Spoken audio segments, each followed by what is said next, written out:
Graça e paz, irmãos. Mais uma vez, uma alegria tão grande estarmos todos juntos aqui no mesmo propósito. Quero convidar a igreja para abrir a Bíblia na carta de Paulo aos Gálatas, no capítulo 3.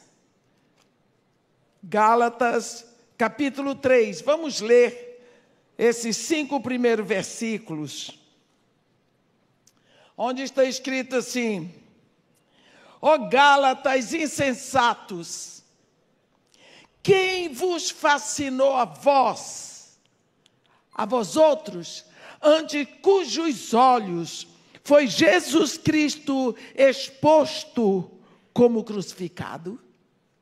Quero apenas saber isto de vós: recebestes o Espírito pelas obras da lei ou pela pregação da fé? Sois assim insensatos, que tendo começado no Espírito, estáis agora vos aperfeiçoando na carne? Terá sido em vão que tantas coisas sofrestes, se na verdade foram em vão. Aquele, pois, que vos concede o Espírito e que opera milagres entre vós, porventura o fez pelas obras da lei ou pela pregação da fé? Amém. Aqui fica uma pergunta que Paulo fez aos Gálatas, e essa pergunta continua reverberando durante toda a história da igreja, porque se existe alguma coisa que cala todo mundo, que encanta, que fascina, é a graça de Deus. Quando éramos pequenos, ouvimos muitas vezes uma história de uma princesa que se apaixonou pelo sapo e beijou o sapo, e o sapo virou um príncipe. Que coisa fora de comum! Uma princesa que beija o sapão babento, e ele se torna um príncipe. E quando nós pensamos no Deus Santo, verdadeiro, que criou os céus e a terra, vindo beijar pecadores, mortos nos seus pecados e delitos, Ele nos beija com a sua graça e nos faz filhos, príncipes e princesas de Deus. Quando pensamos neste assunto, graça, Paulo quantas vezes nos ensina: pela graça sois salvos. E isso é dom de Deus, mediante a fé em Jesus Cristo. Ainda hoje é tão difícil que nós só precisamos aceitar em fé, compreender. É impossível compreender a graça de Deus, tanto quanto a sua misericórdia, bondade e santidade. Agora, quando nós pensamos que Deus preparou o tempo da graça, Ele preparou com perfeição. Ele primeiro criou todo o universo, e no meio do universo Ele escolheu um planeta. E quando Ele vai trabalhar nesse planeta, existe uma coisa: tudo Ele vai criando pela sua palavra. Mas quando chega a hora que Ele viu tudo, Ele diz: agora está tudo muito bom. E só porque era muito bom, façamos o homem a nossa imagem e semelhança. Agora, Ele vem, Ele toca o barro que Ele havia criado, Ele faz o homem como estava no seu coração, e depois Ele sopra. E quando Ele sopra, Ele traz o seu calor para dentro do homem. Ele se estende para dentro do homem, está ali o homem. Ele faz o homem à sua imagem e semelhança. Isso já é o princípio da graça derramada. Nós sabemos tudo o que aconteceu, não vou me apegar aí. E houve a queda. E o homem pecou, e o homem então fica desconectado de Deus. Mas ali Deus, Ele diz, eu vou redimir. Eu vou fazer. E Ele tem um plano tão maior, que a Bíblia nos ensina em Efésios, um mistério, que se chama igreja, que nem anjos, nem principados, nem potestades conheciam o plano de Deus da sua graça. E quando, enfim, Ele derrama a sua graça, tantas vezes profetizada, tantas vezes enunciadas, chega um momento que ninguém entende o que o profeta Joel dizia: eu derramarei do meu espírito sobre toda a carne. Ninguém aceitou. Joel é doido. Como é que Deus vai derramar o seu Espírito Santo sobre toda a carne que é pecadora? O pobre do profeta Joel caiu no descrédito. Vossos filhos e vossas filhas profetizarão.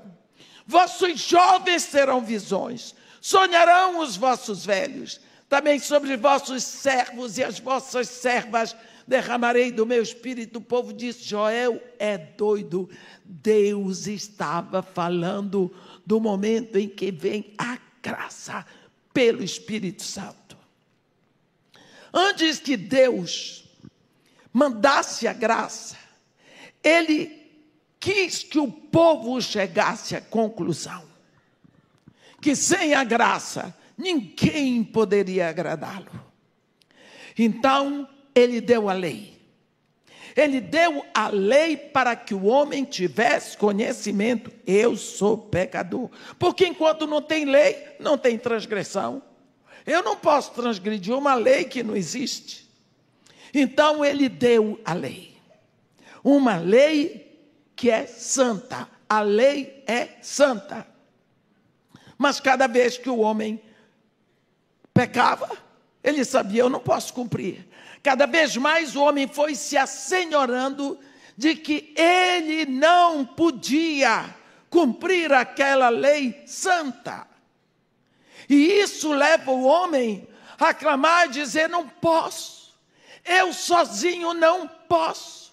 Não há como eu vencer aos meus instintos, aos meus desejos, às minhas inclinações.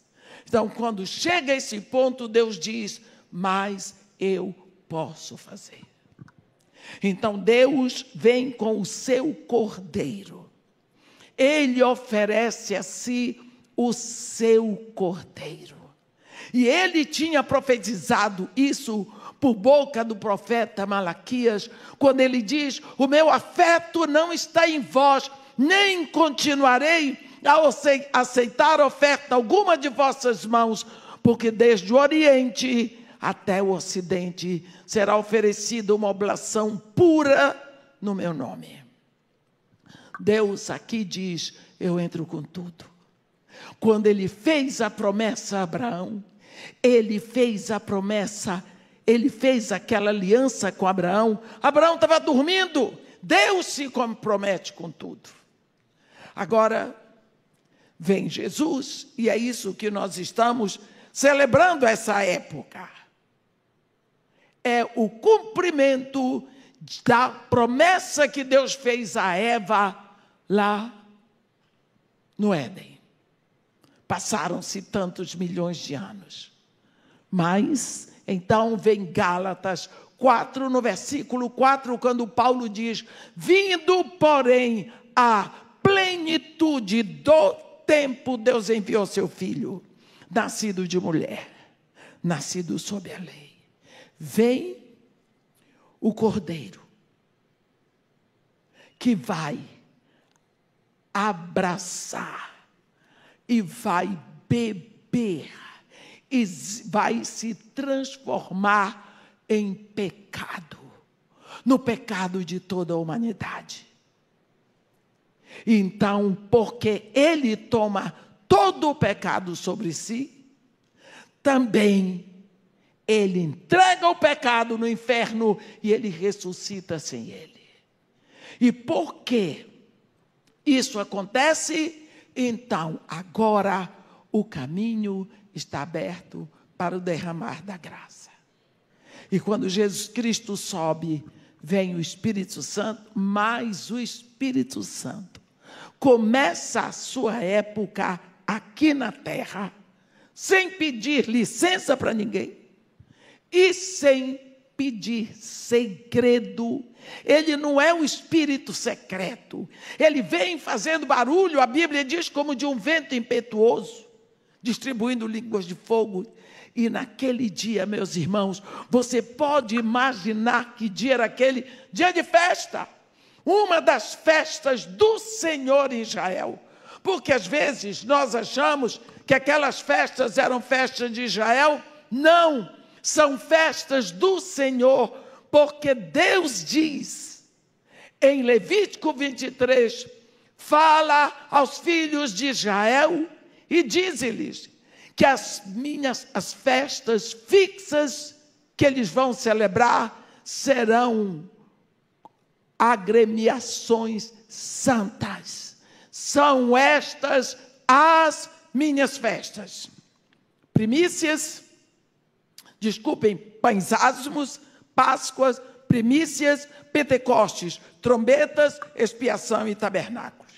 Então, estas festas são festas fixas do Senhor. Para essas festas, os judeus subiam a Jerusalém para celebrar, para oferecer sacrifícios, para entregar dízimos, para que eles se alegrassem. Ia acontecer Pentecostes. Jerusalém estava apinhada de judeus piedosos de muitas nações da terra. A cidade estava apinhada. É nesse clima de festa, de adoração, de celebração da lei, que o Espírito Santo vem. E nós vemos a graça sendo derramada ali para começar. A Bíblia diz que naquele dia, fora os discípulos de Jesus, já 3.000 judeus foram convertidos a Jesus. Você pode imaginar o que aconteceu ali? Você imagina o que aconteceu em Jerusalém pela primeira vez em toda a eternidade? Acontece um grande milagre. Olhe bem, a Bíblia diz, 1 de João 1,5, Deus é luz e nele não há treva alguma. Agora o Espírito Santo vem, mas ele não veio para habitar nas cadeiras da igreja, ele veio para habitar no povo. Quando Jesus Cristo fala sobre isso em João 14, ele diz, ele habita convosco, mas ele estará em vós. O que Jesus estava dizendo para os discípulos era, hoje o Espírito Santo habita convosco porque ele está em mim e eu estou convosco. Mas depois ele habitará em vós. Em vós. Quando o Espírito Santo veio no dia de Pentecostes, 120 pessoas, mais ou menos, estavam numa sala. Ele entra. Aquelas pessoas são transformadas espiritualmente em candeias vivas. Aquele fogo do céu vem habitar aqui dentro. Porque Deus é luz, ele vem habitar dentro. Aquela luz não é visível para mim, mas é visível no mundo espiritual. Então eram 120 pessoas diferentes. Sai Pedro, faz o seu sermão, 3.000 ficam cheias do Espírito Santo. Então são 3.120 pessoas que são candeias vivas. Vocês estão entendendo ou eu sou doida? Candeias vivas, pecadores andando nas ruas de Jerusalém com uma candeia acesa, fogo pegando dentro dele. E no reino do Espírito, anjos e demônios vendo candeias humanas se moverem. Isso agitou a situação espiritual de Jerusalém.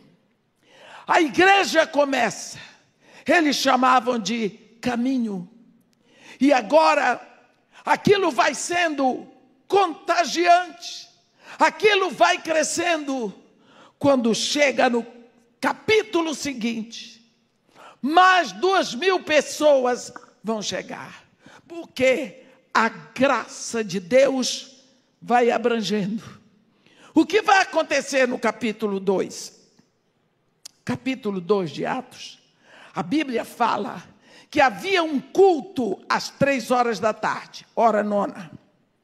E esse culto era pelos pecados ocultos. Todos os dias, os judeus subiam ao templo para a oração da hora nona. A Bíblia diz que era levado um coxo de nascença. A Bíblia usa a palavra diariamente. Diariamente era levado um coxo de nascença, que era posto à porta do templo chamada Formosa para pedir esmola aos que entravam. Esse homem tinha, naquela época, por volta de 40 anos. Ora, coxo de nascença significa que ele nasceu coxo. Pela lei, ele não podia entrar no templo.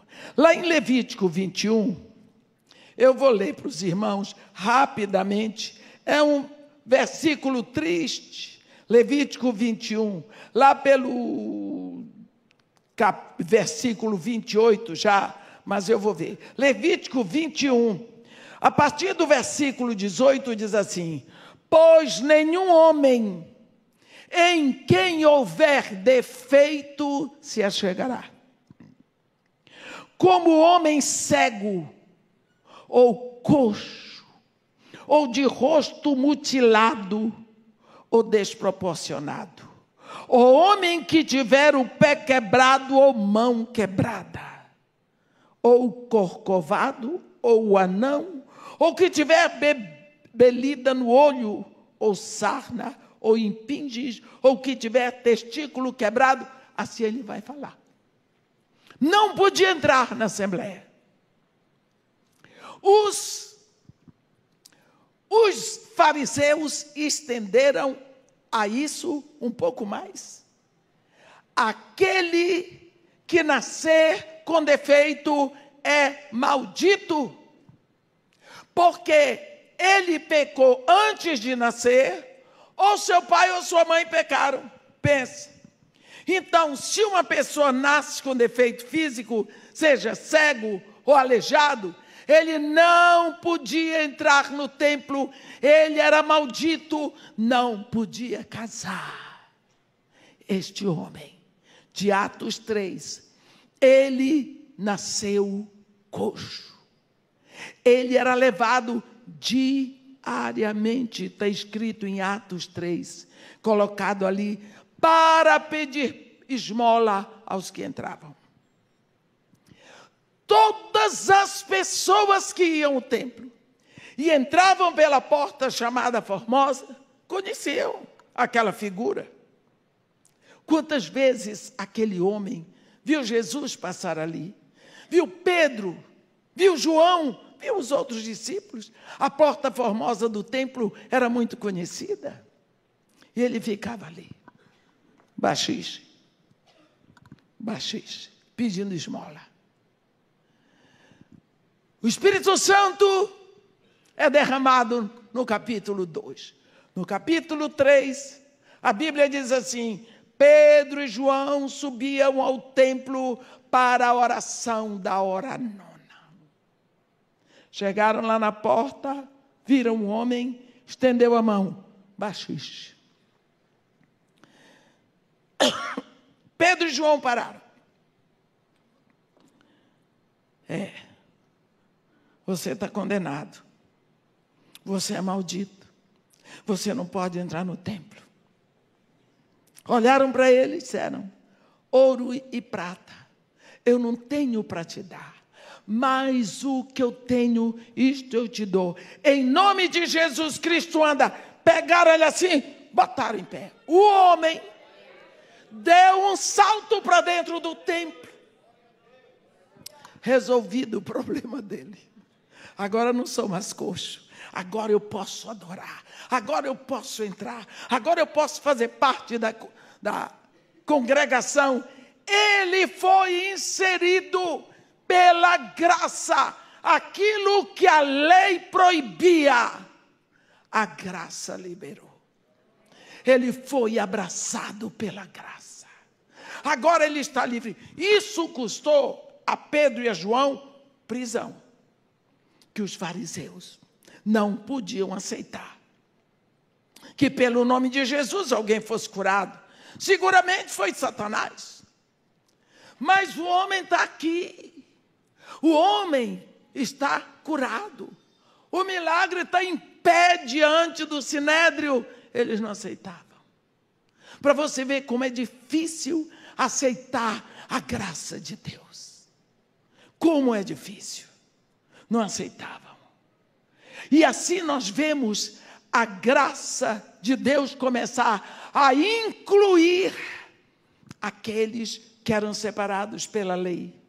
Nós vamos caminhando com a graça de Deus e nós vemos o evangelho saindo de Jerusalém, entrando em Samaria. Samaria é um corredor. Aqui estão os gentios, lá estão os judeus e aqui no meio é Samaria. Samaria é feita de um povo que é mestiço. Mestiço de judeus com gentio. Então, o evangelho vai saindo de Jerusalém, vai entrando no corredor na direção dos gentios, chega em Samaria. E lá em Samaria, enquanto Filipe estava num ministério maravilhoso em Samaria, onde o poder de Deus estava se manifestando de forma fora do comum, claro, vai acontecer um fato, onde Deus vai incluir um outro que era excluído, onde a graça de Deus vai abraçar alguém que era excluído. A Bíblia diz que Filipe estava no ministério, onde ele abria a boca para pregar Jesus, os espíritos imundos de muitos saíam gritando em alta voz, coxos, paralíticos se levantavam. Havia muita alegria em Samaria. Nesse ministério assim, vem um anjo do Senhor e diz para Filipe: Filipe, dispõe-te e vai a caminho do sul. No caminho para o lado do sul, no caminho que desce de Jerusalém para, como é o nome da cidade onde está? Hein? Não, ele veio da Núbia, para Gaza. Ele se encontra vazio. Fosse eu no lugar de Filipe, ia dizer: Senhor, mas olha aqui, ó, o povo está todo aí esperando. A igreja está crescendo. Quem vai ficar no meu lugar? Mas Filipe era discípulo maduro e santo. O anjo disse: dispõe-te, vai. Ele: sim, senhor. Foi embora. Quando ele chegou lá, aqui é o lugar. Lado do sul, caminho que deve-se de Jerusalém para Gaza, ficou lá, esperando o comando. Ele olhou e viu um poeirão. Era uma carruagem que vinha. Dentro daquela carruagem havia um homem que ele era responsável por todo o tesouro de Candace, rei da Etiópia. Ele tinha vindo dali do sul do Egito, da Núbia, caminho de 2 dias. E ele tinha vindo adorar em Jerusalém. Presta atenção nisso. Este homem era eunuco. Eunuco. Ele era o secretário de fazenda do reino da Etiópia. Ele veio adorar em Jerusalém. Meus irmãos, isso para nós hoje não é nada, mas naquela época era um absurdo. Olha, por que era um absurdo? Deuteronômio 23. Quando você olha Deuteronômio 23, está escrito: aquele a quem forem trilhados os testículos ou cortado o membro viril, não entrará na Assembleia do Senhor. Lei.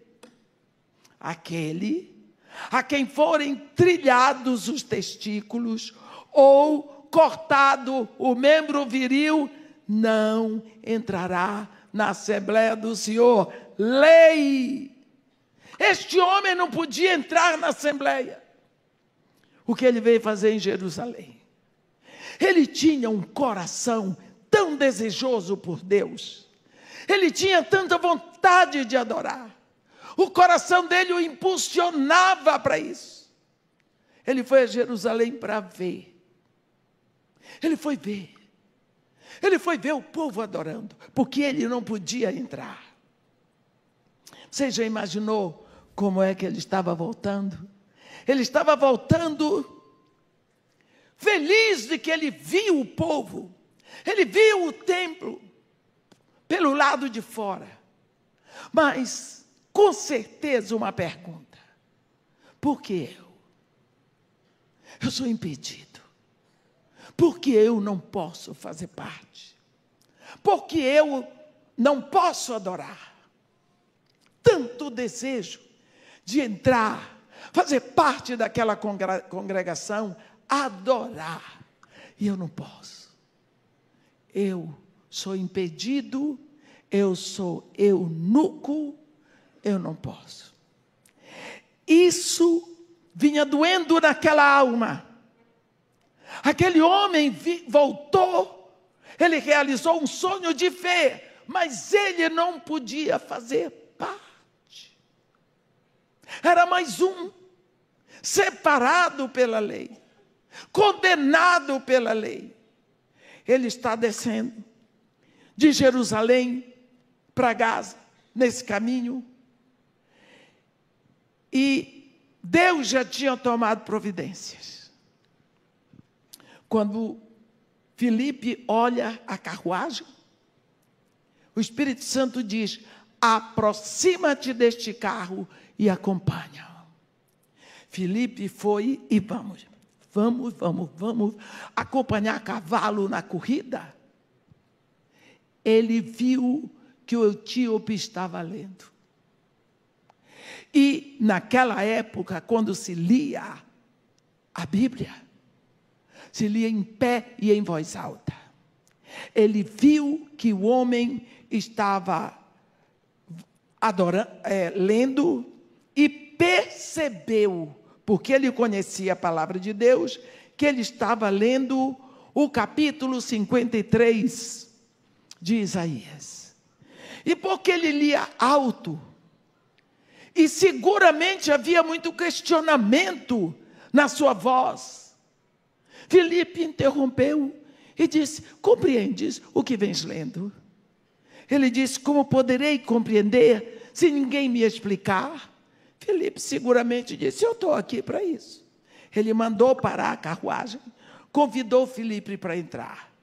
Filipe, então, a Bíblia diz que ele, começando por essa passagem da Escritura, anunciou-lhe Jesus. Atos, capítulo 8. E Filipe, então, começando por esta passagem da Escritura, anunciou-lhe Jesus.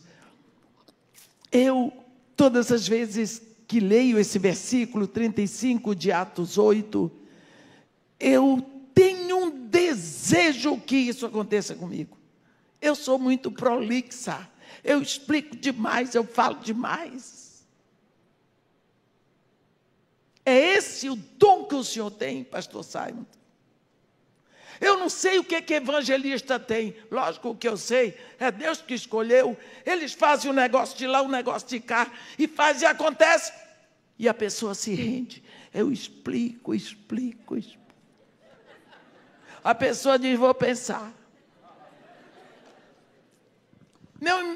Meu ministério é ensino. Pastor Simon tem um negócio. Evangelista. Não é? O que Filipe, ele era o evangelista, né? Lá de Cesareia. A Bíblia diz, então Filipe explicou. E começando por essa passagem da Escritura, anunciou-lhe Cristo. Como é que a pessoa pega Isaías 53 e está aqui Jesus? Gente, isso para mim, eu fico horas diante do negócio desse aqui, porque eu sou viciado em Bíblia, e não consigo imaginar. Ali, ele trouxe aquele homem para Jesus. O homem, porque a pergunta que o eunuco fez para Filipe foi, a quem é que o profeta se refere? A quem é? Peço-te que me expliques.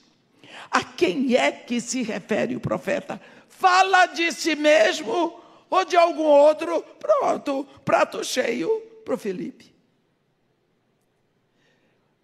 Filipe explicou.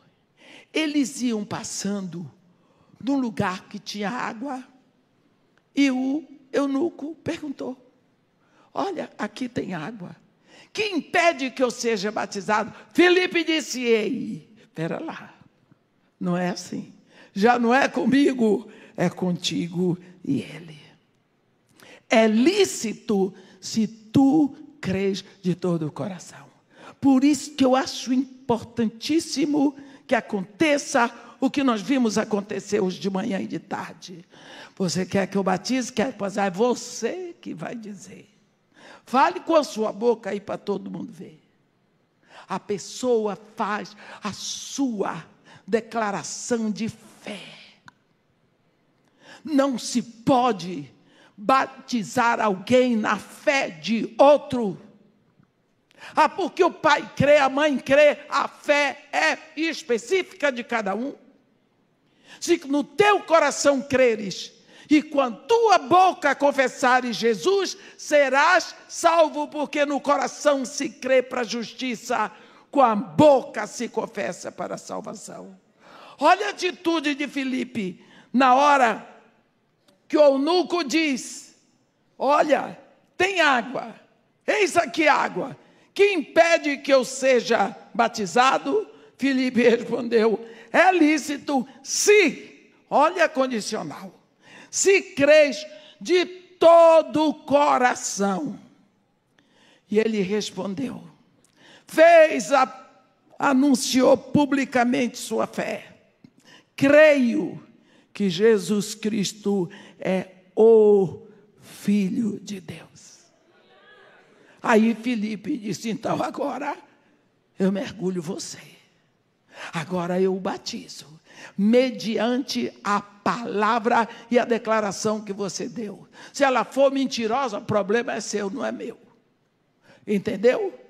Por isso, olha aqui, você percebeu que a graça de Deus foi abraçar o eunuco no caminho de Jerusalém para Gaza? Um homem que era completamente impedido pela lei. A graça de Deus foi abraçá-lo. Agora não importa se ele é eunuco ou se ele deixa de ser, ele é filho de Deus. Nós precisamos ver que a lei foi uma escola para a graça. A graça de Deus é derramada sobre todo aquele que recebe Jesus Cristo como único Senhor, suficiente Salvador. Israel era uma nação separada.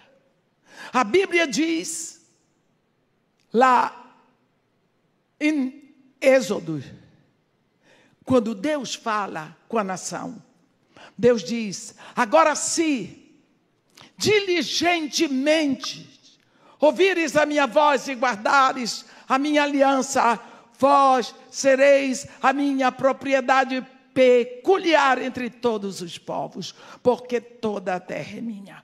Vós me sereis nação santa e sacerdócio real. Olha o plano de Deus. Sabemos que Israel falhou. Israel falhou, Israel se misturou com outros povos, Israel quebrou a aliança muitas vezes, foi levado cativo, a situação ficou tão difícil. Hoje é um povo que não tem mais seu templo para adorar, não tem mais seu sacerdócio para ministrar por quebra de aliança. Mas Deus não quebra a sua aliança. Deus vai restaurar Israel, sim, porque Deus tem compromisso com a sua própria palavra. E Deus tem uma aliança com Abraão. Agora, Deus então não desistiu. Porque Deus não desiste. A Bíblia diz no livro de Jó: bem sei que tudo podes e nenhum dos teus planos pode ser frustrado. Deus vai chamar um povo na terra.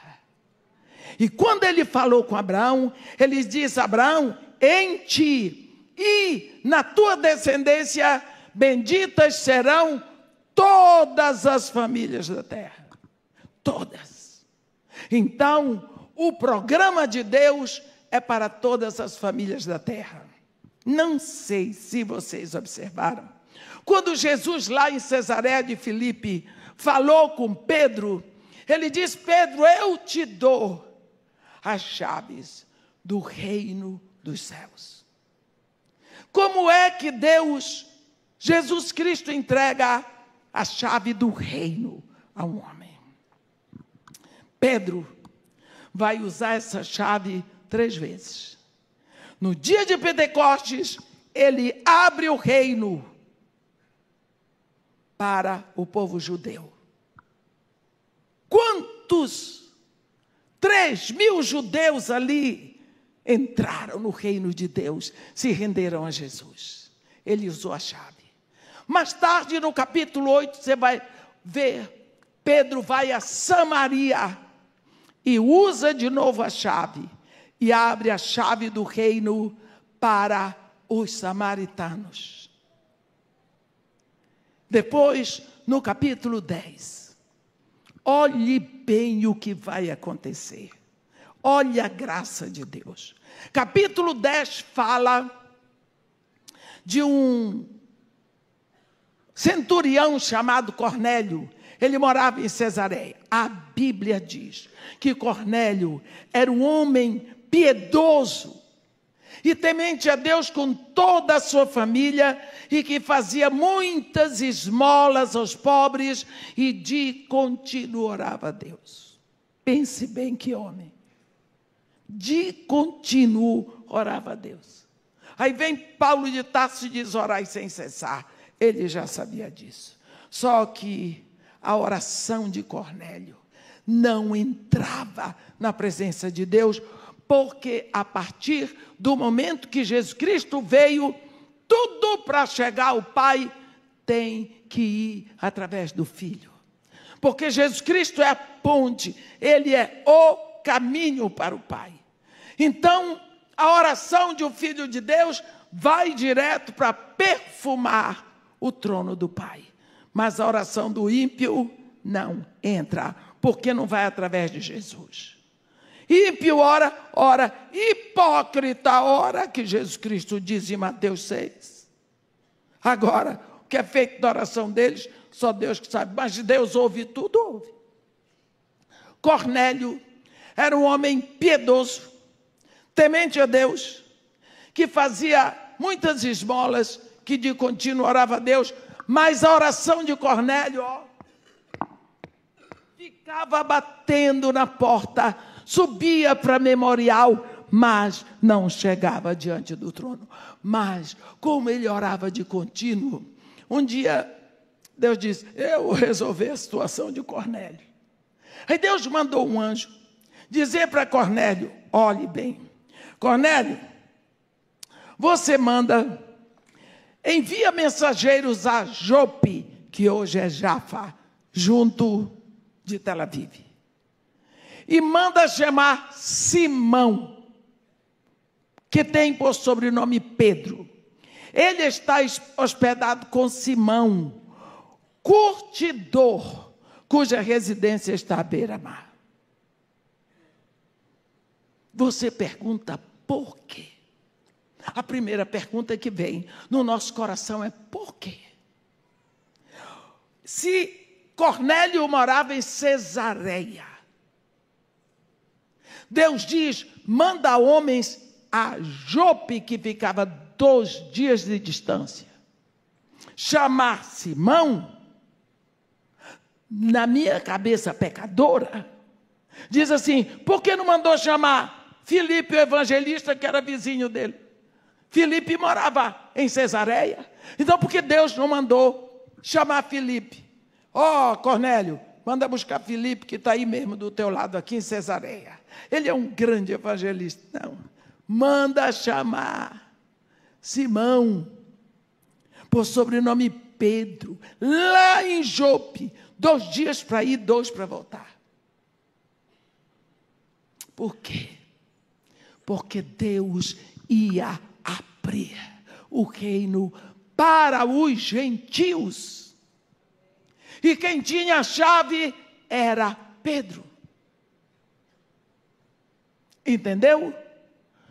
Ele mandou, os homens foram, e quando Pedro chegou, queria saber por quê. O próprio Pedro queria saber por quê. Cornélio contou toda a história para ele. Só que Cornélio era um centurião da corte chamada italiana. Cornélio era um homem que tinha o dom da liderança. Ele sabia organizar. Ele não era bobo. Ele tinha reunido todos os seus amigos e toda a sua família. O igrejão dele estava lá. Ele só não sabia que era uma igreja. E aí, Pedro queria saber por que mandou chamar. E ele diz, sobre o anjo que veio, que falou com ele. Cornélio, ele está contando para Pedro, a tua oração foi ouvida e as tuas esmolas lembradas na presença de Deus. Manda, pois, alguém a Jope, a chamar Simão por sobrenome Pedro. Acha-se este hospedado em casa de Simão, curtidor, à beira-mar. Isso Cornélio está contando para Pedro. Portanto, sem demora, mandei chamar-te, fizeste bem em vir. Agora, pois, estamos todos aqui, na presença de Deus, prontos para ouvir tudo o que te foi ordenado da parte do Senhor. Única coisa que nós queremos de ti é que tu entregues o que Deus te ordenou. Estamos todos aqui, todo mundo na expectativa de ouvir. Única coisa que Pedro tinha aqui para fazer era entregar, era abrir o reino. Uma vez que seu mestre disse, eu te dou as chaves do reino. Pedro começou a falar de Jesus. Pedro começou a anunciar a Cristo. E ele falou de todo o coração. E a Bíblia diz, no versículo 44, ainda Pedro falava essas coisas, quando o Espírito Santo caiu sobre todos os que ouviram a palavra. Até aquele momento, o Espírito Santo não tinha vindo sobre os gentios, mas Deus tinha prometido a Abraão: em ti e na tua descendência, benditas serão todas as famílias da terra. Olha agora o evangelho entrando para os gentios. Pedro agora usou pela terceira vez a chave. A graça de Deus foi abraçar os gentios que estavam separados pela lei. Os gentios não podiam nem entrar. Havia o átrio dos gentios, onde tinha uma parede, nenhum gentio podia ultrapassar, sob pena de ser morto. Esse foi o grande trama de Atos 22, quando alguém achou que Paulo tinha introduzido gentios no templo. E não era verdade. Agora os gentios que eram separados estão abraçados, porque o próprio Espírito foi lá e registrou o ato.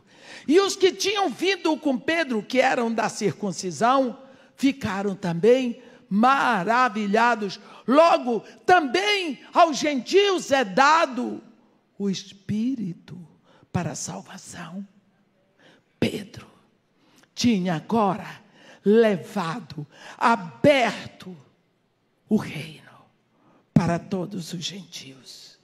Então nós vemos a graça de Deus vindo passo a passo, abraçando aqueles que estavam separados. Daí em diante, nós vemos que o Espírito Santo vem sobre aquele que ouve a palavra e crê.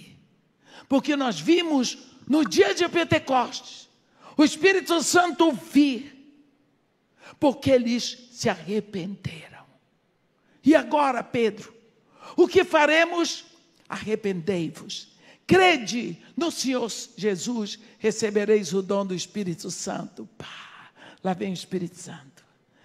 Segundo agora para os samaritanos, Pedro e João foram lá. Impunham as mãos, eles recebiam.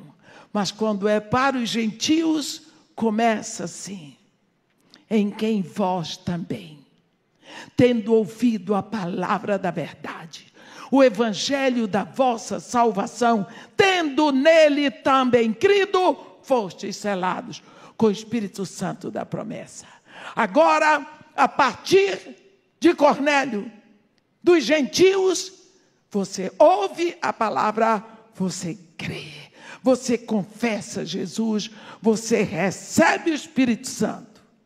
O Espírito Santo vem fazer a habitação em você de graça, pela fé em Jesus Cristo, pela graça de Deus.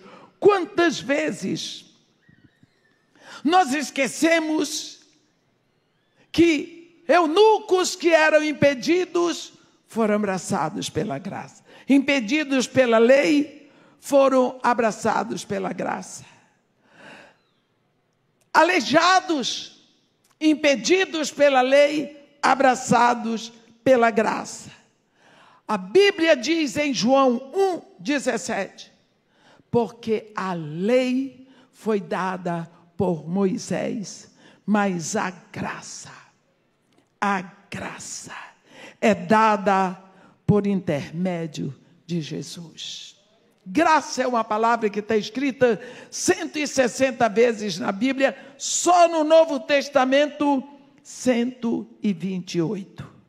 Agora, eu queria que os irmãos prestassem bem atenção a essa palavra que Paulo nos deixa em Efésios 2. Eu vou ler para os irmãos de 4 a 9. Efésios 2, de 4 a 9. onde está escrito: mas Deus, sendo rico em misericórdia, por causa do grande amor com que nos amou, estando nós mortos nos nossos pecados e delitos, nos deu vida, juntamente com Cristo, pela graça sois salvos.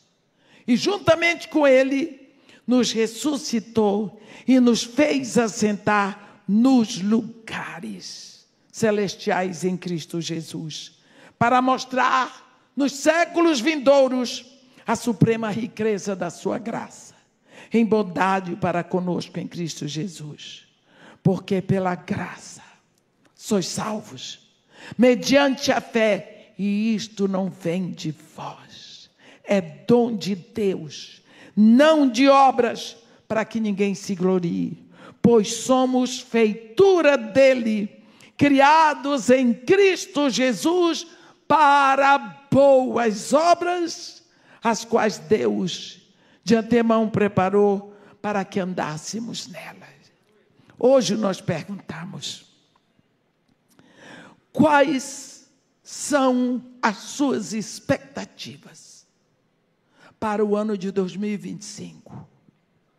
Eu creio que Jesus Cristo deixou uma expectativa plantada para cada discípulo seu. Quando em João 14, ele diz: não se turbe o vosso coração. Credi em Deus, credi também em mim. Na casa de meu pai há muitas moradas. E se assim não for, eu vou-lhe teria dito. Pois eu vou. E eu vos prepararei lugar. E quando eu tiver ido e preparado o lugar, voltarei e vos receberei para mim mesmo, para que onde eu estou, estejais vós também. Ora, se nós lembramos que o Espírito Santo veio para a terra por volta do ano 33 da era cristã, porque é o ano em que Jesus foi à cruz e foi para o céu. Ano 33. Nós estamos em 2024, já entrando para 2025. Falta pouco tempo para completar o segundo milênio do Espírito Santo na terra.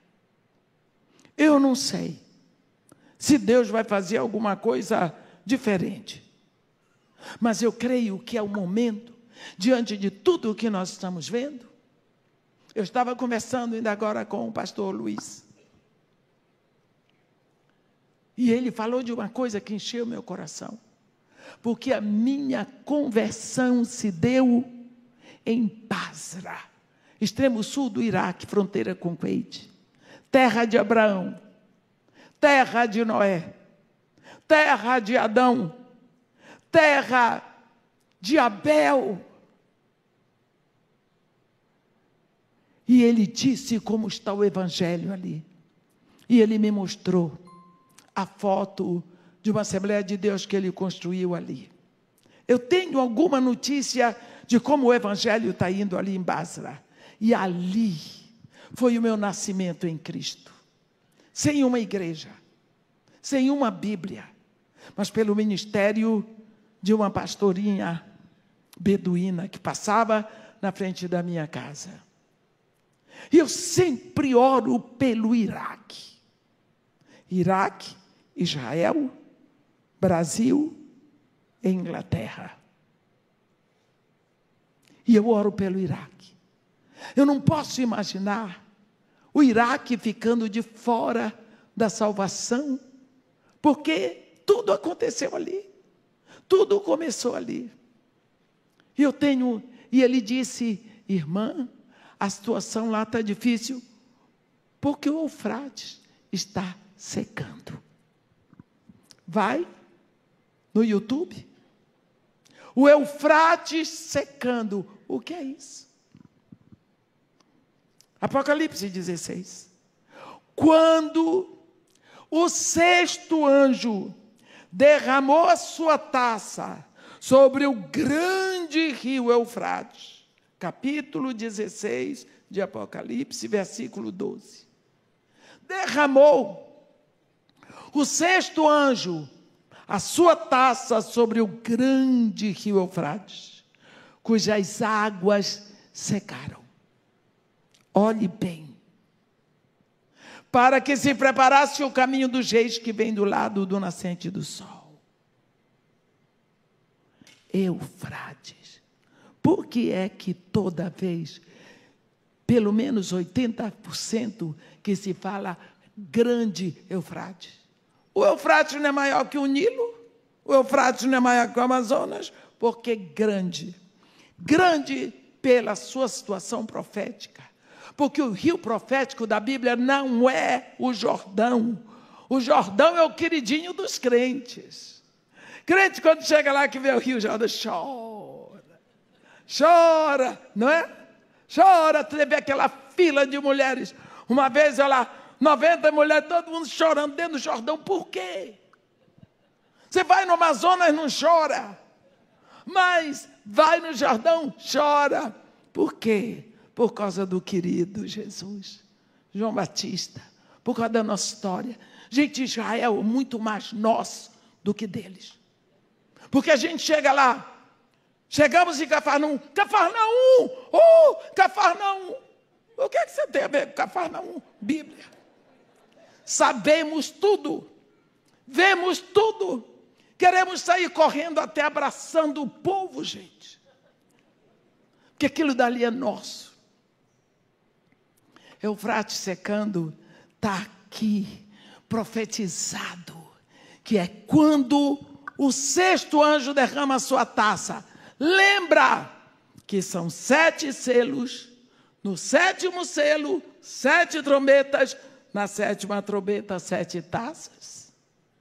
Você sabia que isso foi profetizado por boca do profeta Isaías? Sabia? 700 anos antes de Jesus nascer, olha o que o profeta Isaías diz no capítulo 11. Deixa eu ver se é 11 mesmo, que eu sempre confundo se é 11:15, é 15:11, mas é 11. Eu estou com a Bíblia nova e eu não gosto. Capítulo 11 de Isaías, versículo 15 diz assim: o Senhor destruirá totalmente o braço do mar do Egito e com a força do seu vento moverá a mão contra o Eufrates e ferindo-o, dividi-lo-á em 7 canais, de sorte que qualquer o atravessará de sandálias. Meus irmãos, é diante de todos os olhos. As profecias estão se cumprindo diante de nós. Eufrates secando é um grito de que o sexto anjo já derramou a sua taça. E você hoje, antes de dormir, pode abrir a sua Bíblia no capítulo 16 de Apocalipse e ver as consequências da seca do Eufrates. Nunca pense que esses 3 grupos de rebeldes que tomaram a Síria e que depuseram aquele outro ímpio, Bashar al-Assad, nunca que eles vieram ali para fazer paz. Eles não têm paz para dar para ninguém. Não se iluda com o que a mídia está dizendo, porque eles também não enxergam. Ore, peça a Deus que ilumine os olhos do seu coração para você discernir o que está acontecendo, meus irmãos. Nós nos encaminhamos para um final decisivo e não demora muito. Eu não estou sendo a profetisa do caos, eu estou anunciando que está tudo escrito na Bíblia.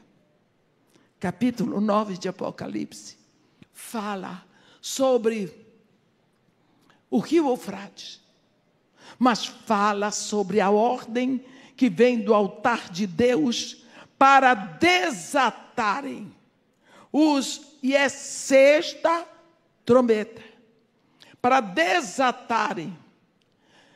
Capítulo 9 de Apocalipse, versículo 13, o sexto anjo tocou a trombeta.